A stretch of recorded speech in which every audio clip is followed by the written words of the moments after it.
এই মেলায় কিন্তু তোমরাও মনে করলে চলেই আসতে পারো। বেশ কিছুদিন আগের একটা ব্লগ তো তোমাদের সঙ্গে শেয়ার করা যাক। তো আমি প্রিয়াঙ্কা, আমার নতুন একটা ব্লগে সবাইকে অনেক অনেক ভালোবাসা। তো চলো প্রথম থেকে শুরু করা যাক। প্রথমেই আমরা বাড়ি থেকে প্রায় আধ ঘন্টা দূরত্বে একটা মেলায় চলে এসেছিলাম। মেলাটার নাম যমুনা মেলা। এই যমুনা মেলাটা বেশ কিছুদিন ধরে চলে।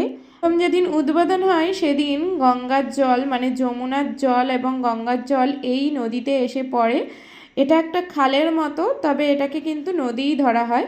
তো সেখানে প্রথমে স্নান করে এখানে গঙ্গা মাতার পুজো হয় এবং সেদিন থেকে বেশ কিছুদিন পর্যন্ত এখানে একটা মেলা।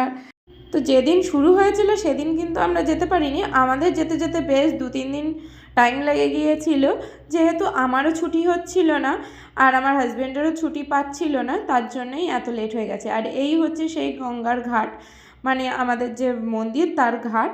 তো এখান থেকেই সবাই স্নান করে আসে আর এই হচ্ছে মন্দির। তো মন্দিরে বিভিন্ন দেবদেবীর মূর্তি করা হয়েছে।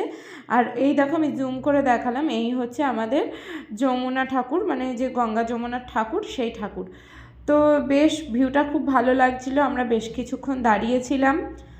আর সেরকম কিছু খাওয়া দাওয়া করিনি, যেহেতু অনেকটা রাত করেই আমরা গিয়েছিলাম, প্রায় 10টা মতো বাজতে যায়। আমার কিন্তু এই ইমিটেশনের দোকানগুলো ঘুরতে খুব ভালো লাগে। তো তোমরা কারা কারা এরকম ভালোবাসো অবশ্যই জানো।